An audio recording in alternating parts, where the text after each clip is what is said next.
As a self-proclaimed horror convert, once afraid, now slightly less afraid, I find myself constantly drawn to documentaries like Haunters, The Art of the Scare. Why spend money to be terrified, shocked, and psychologically broken? Answer: because there's no more euphoric high than true, adrenaline-laced fear.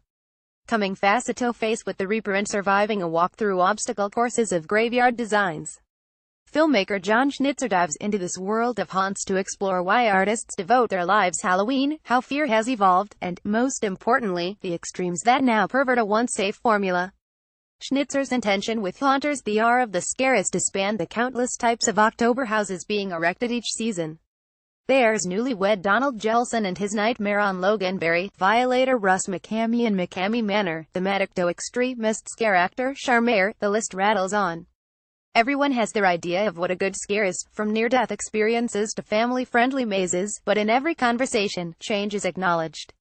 Less aggressive haunt owners fear people like Russ McCamey will push until the worst happens, followed by a reactionary wave of issued sanctions, regulations and closures. Schnitzer dares to find the line between Halloween fun and torture porn reality, even if it means publicizing the best of the worst. As a good documentary does, we're left to decide if experiences like Blackout and McCamey Manor should be respected for their craft or closed on principle. Zero bias. You'll hear from talking heads who range perspectives from old-school theatrical spookers to new-age devils with a borderline snuff obsession.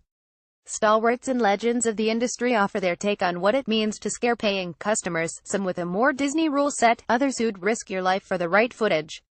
Opinions are leveled and debated openly, because just like any entertainment market, haunts are consumer-based. You need willing participants to run a successful attraction, so it's interesting to hear from the veterans, rookies, hobbyists and lifers alike. Our fears being exploited in so many ways, but the how remains under fire. Then again, is money a true motivator? Donald lives for Nightmare on Loganberry. Wife, family, prospective child plans be damned. Location runners open up about lost spouses and haunt widows describe what it feels like when a loved one disappears every October. If stats are to be believed, McCamey Manor cost Russ some $500,000, even before his $100,000 ranch relocation was stopped mid-process. So, again, is money the sole objective here over personal well-being? If you don't believe that horror lovers are the most committed fans of any genre, these men and women are Exhibit A. Is it a healthy dedication? Extreme example, of course, but Schnitzer also highlights this ethereal pleasure that comes from a full immersion into life-affirming scares. Universal Studios invented horror films as a proposed distraction to Depression-era hardships.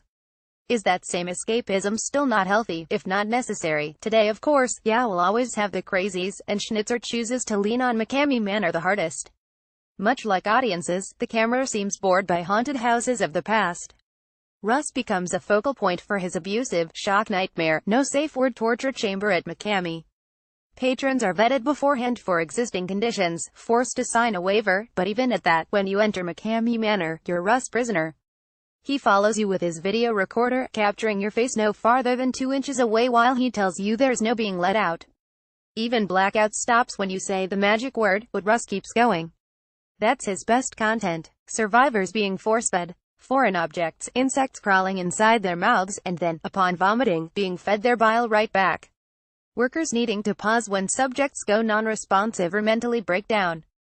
Go ahead, define the art of the scare for me. Again, I go into this detail, which doesn't scratch the surface, because this is where Haunters, The Art of the Scare chooses to spend most scenes. We meet artists who craft behemoth wooden skeletons or proprietors of less intrusive haunts, but they're merely contention speakers. Here to tell us how sick and individual Russ is him, the Larry Flynt of modern scaring, getting off on your pain and YouTube clicks. Only a single scene offers a postponed reflection from McCamey survivors, where they re-watch their footage with anger and repulsion, except for the ones who in turn ask to become scare actions, flipping the experience.